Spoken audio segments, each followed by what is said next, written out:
మార్పు అంటే రైతులకు కన్నీళ్లే మిగిలాయని, అసలు వారికి ఈ దుస్థితి వస్తుందని కల్లో కూడా ఊహించలేదని ఆవేదన వ్యక్తం చేశారు. 25 ఏళ్ల సభ నిర్వహణ బాధ్యతలు అప్పగించినందుకు అధినేతకు ఉమ్మడి వరంగల్ బీఆర్ఎస్ నేతలు ధన్యవాదాలు తెలిపారు. ఉద్యమ సమయంలో విశ్వరూప సభ స్ఫూర్తితో రజతోత్సవ సభను విజయవంతం చేస్తామని తెలిపారు.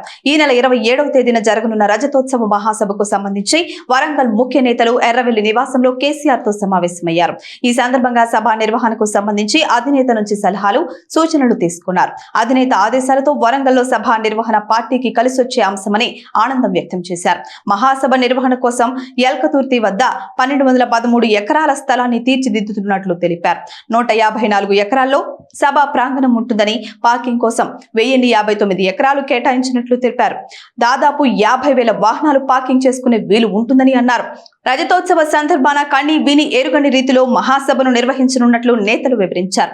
రాష్ట్రం నలుమూలల నుంచి పార్టీ కార్యకర్తలు, కేసీఆర్ అభిమానులు, తెలంగాణ వాదులు, ప్రజలు భారీ ఎత్తున తరలి వస్తారని, వారికి ఎలాంటి ఇబ్బందులు తలెత్తకుండా అన్ని రకాల చర్యలు చేపట్టినట్లు స్పష్టం చేశారు.